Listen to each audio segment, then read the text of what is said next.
This new camera, it's pretty good. Aren't they all good at this point? DJI sent me this Osmo Action 6 to make a video, and I'll be honest, I was pretty skeptical that I could make a full-on good video about this thing. Much like the bike industry, new releases don't really impress me anymore. I feel like cameras and bikes have both hit a ceiling. Every bike is good, every action camera is good, and nothing new really blows me away. So when this Osmo Action 6 came out, I thought it was gonna be another, yeah, it looks nice, footage is good, works fine kind of cameras. But the more I used it, I found out something that got me so hyped, and it's not a magical setting or a secret menu, it's something way bigger. And later in this video, I'll show you the exact moment where this camera straight up blew me away. Go! Oh yeah! Oh yeah! I've never done that before. So I've been around long enough that I've used the DJI Osmo Action 2, 3, 4, 5, and now the 6. And with this one, it looks pretty standard at first.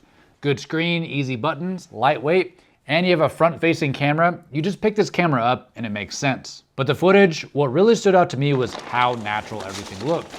Especially in the woods with that filtered, blotchy sunlight. Most action cameras really struggle here. The footage on the Action 6 looks great. But great is a subjective term. Studies prove that the majority of people will pick the footage with the most vibrant colors, but I picked the footage by asking, does this match what I saw in real life? Oh yeah. And yeah, it did, and it looks great, but not enough to blow me away, not yet. So just like when I review a bike, I always use the product first before I look at any specs. That way I avoid all the marketing stuff, all the marketing jargon and talking points, and actually form my own opinion. And after I got a whole bunch of footage, sat down and finally checked the specs, I realized that this Action 6 has some pretty wild internals. Not only does it have a 1 by 1.1 inch sensor, the biggest sensor out of any action camera, but it has a variable aperture with 13.5 stops of dynamic range. Now real quick, let's talk about how cameras actually work, and I promise this will be simple. First, you've got your sensor. That captures a series of images, say around 30 times per second, and that makes your video. Then there's ISO, which can brighten your footage. But if you raise it too much, the image gets grainy, also called noise. Next is shutter speed. If you lower this, you'll brighten the footage, but drop it too low and your footage will get mushy and unstable. And finally, aperture. And this can open up to let more light in, or close to cut the light that gets to the sensor. A low aperture can not only help in the dark moments to brighten the video, it also gives you that nice blurry background that you see behind me, and that's called bokeh. So what does all that mean? Well, basically the Action 6 with a variable aperture has one more tool inside of here to deal with all the bright and dark moments on the trail. Actually, the other day when I was out filming with the Amflow, I completely ran out of daylight. You can see the footage is a little dark, a little grainy, but in real life, I mean, it was so dark that I was basically riding blind. The camera was squeezing every bit of light it could out of the scene. And that wasn't even using super night mode. Flip that on and I can record fully usable footage at night. It's even possible to do vlog style stuff around town. But even with all that, and as cool as the low light performance is, this still wasn't enough to make me freak out. We're almost there. Now, quick story. I actually messed up pretty bad on my first day using this camera, which almost resulted in a whole day of filming wasted. If you've watched my action camera videos before, you already know this. The make or break factor for any POV footage isn't the video quality, it's the audio. Footage a little shaky, that's fine. A little dark or blurry, that's fine. But bad audio, your footage is basically ruined. Oh yeah! So for my first ride with the Action 6, I didn't trust the audio just yet, but I was on a super big time crunch to record for my upcoming video. So in the settings, I saw that it has an audio mode called wind reduction. And I turned that on and I didn't know how good it was gonna be. Then for safety, I decided I was gonna use a separate microphone. The Osmo Action cameras are super easy to sync a microphone, and I use the DJI mics for all my videos, so I figured I'll just stick with what I know. So as I was linking that, I saw something interesting. The Action 6 can record 2 audio tracks at the same time. one from the camera and one from the microphone. So I hit that and finished setting up the DJI Mic 3. It was super easy. You don't need to use a receiver, and the mic turns on and off with the camera when you hit record. That's a super premium function if you're going for high quality videos and don't want to have the pain of setting it up all the time. So anyway, I go out and I film a whole bunch of stuff about the Yeti. I got home to edit the video and I realized I had the mic volume, aka the gain, way too high. Nice. Yeah, this bike is poppy now, and that's how I like it. Every single clip, doesn't matter if it was talking or riding, using the Mic 3 was completely blown out. I'm talking unusable. I would not put that kind of audio in my video. Nice. And I thought, well, dang, that whole ride was just wasted. But then I saw the second audio track. I deleted the blown out audio track. That was my fault for not turning down the gain. And I checked the audio from the Action 6 and it was good. Oh yeah.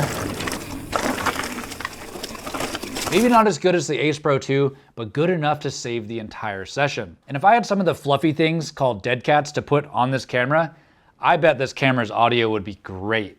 And on that same filming session, I was already stressed out because I had driven an hour to the trails. And tell me why. Every time I go to film a video, I get out of the car and I always have this little moment of panic like, did I forget my SD card? But this camera has 50 gigs of internal storage. So if I had forgotten my SD card, I could still shoot the whole video. Combine that with the dual audio tracks, and this camera is like a homie who always has your back. This camera saved my whole entire filming session, and that hour drive to the trails was not wasted. DJI also sent me a bunch of mounts for this camera. This is my oldest son. I'm Owen. How old are you, buddy? 5. So the other day I took him out for his first ever mountain bike ride, and I wanted to capture the moment. So I took the Osmo helmet chin mount and I clipped it straight to his full face chin bar. He thought it was the coolest thing ever, and it's so funny seeing his POV footage.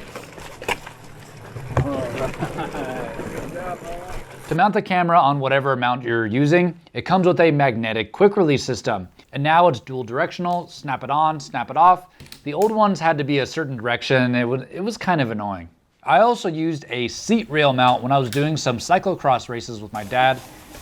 And it's always fun to mix it up with mounting these cameras in different angles. While I was testing the various mounts, I wanted to test the insane claim that DJI says that this camera can record 4 hours continuously on one battery. And when I first read that, I thought, there's no way. So on my ride with Owen, I recorded the entire ride continuously. What's up, guys? I'm going up hills. And after a full hour of recording at my preferred 4K 30 FPS, the battery was at 59%. I'd say that's pretty good. And then on that session recording the Yeti where I messed up the audio levels, I did 2 hours of stop and go filming and the battery was at 15%. So not quite 4 hours, but still good enough where I didn't have to change out the battery. But let's talk about where this camera went from, it's pretty good, to, whoa, this is a game changer.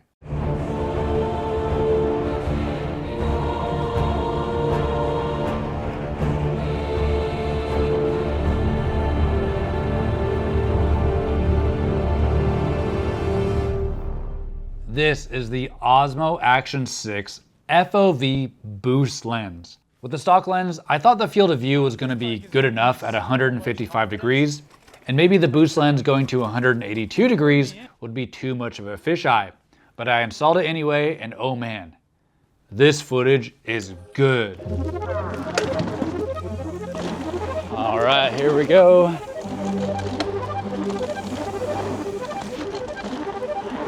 They just revamped all this too. So smooth. Whoa, that one's kicky.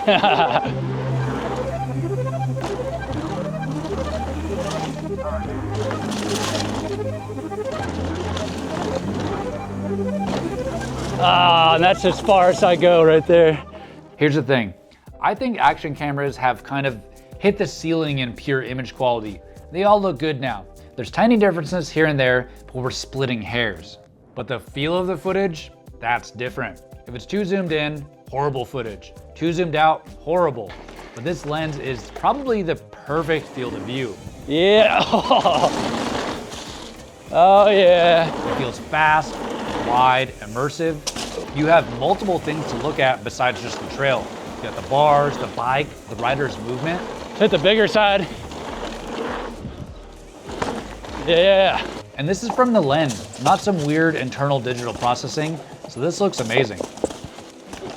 And that was the moment I was like, okay, this might actually be the best action camera on the market right now. Oh, and check it out. There's a new 4K custom mode that allows you to record horizontal and vertical at the same time. But I haven't done a lot of vertical content, but that's all the rage these days. So it's definitely worth mentioning. And maybe I will start uploading riding clips, especially since I don't have to turn this camera to record vertical anymore. Overall, the Action 6 is a really good camera on its own. I was really impressed with it even before the lens mod. But with the FOV boost lens, that's a thing that really pushed it over the top for me. It's the most immersive mountain bike point of view footage that I've ever filmed. It looks natural, it matches what I saw on the trail, and it just feels good to watch. So huge thanks to DJI for sending this out, and I'll have a link in the description if you want to check it out for yourself. And stay tuned because I have a fun bike build coming up, so I'll see you on that one.